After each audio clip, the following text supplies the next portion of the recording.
Kilimo cha tumbaku, hatua ya kwanza tunaanza na kitalu. Baada ya uatikaji wa mbegu tunapata miche, na hii miche malengo makubwa inaenda shambani. Kupitia hivyo, ndugu mkulima, anza na kitalu ili kuweza kufuata taratibu za kilimo zilizokuwa bora, kupata mimea ambayo iko stahiki kuelekea shambani. Na hii hatua ni hatua ya upandikizaji wa mimea yetu kutoka kwenye kitalu.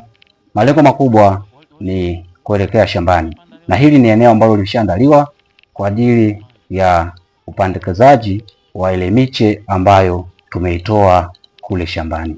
Kwa kupitia hivyo, na washauri wakulima tutumie njia hii ya upandikizaji wa miche, kuto kutumia moja kwa moja utumiaji wa mbegu unaweza kusababisha mbegu zetu zisiweze kuwa na uwezo wa kuota, ili kuweza kusababisha namna nyingine kupata au kuweka mazingira yasiyokuwa sahihi.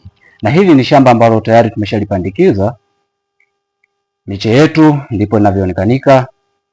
Kupitia hivyo, mabadiliko ya hali ya hewa kwa wakulima ni hali ya kawaida. Kutokana na hivyo, tuweze kutengeneza mashimo ya umwagiliziaji wa maji ili kuweza kuendeleza mmea wetu ukiwa hai bila kupoteza mimea. Na hatua hii ni hatua ya uwekaji wa mbolea, ni hatua ambayo ya uandaji wa mashimo. Shimo tunaliandaa huku na huku ili kuweka kizo la mbolea ambayo itakayofanya mmea wetu uwe na utoshelevu wa chakula. Hii ni mbolea tunayotumia kwenye uzalishaji wa tumbaku, NPK. Mbolea hii ni bora zaidi.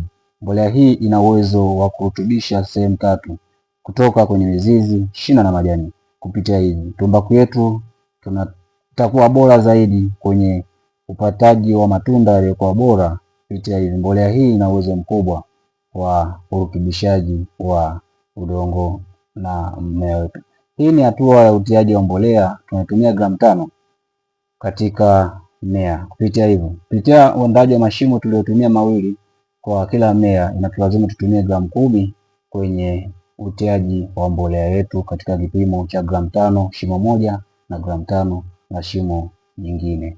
Kupitia hivi, na washauri wakulima tutumie kipimo stahiki, ambapo nasema gramu 5 katika shimo moja na gramu 5 katika shimo lingine.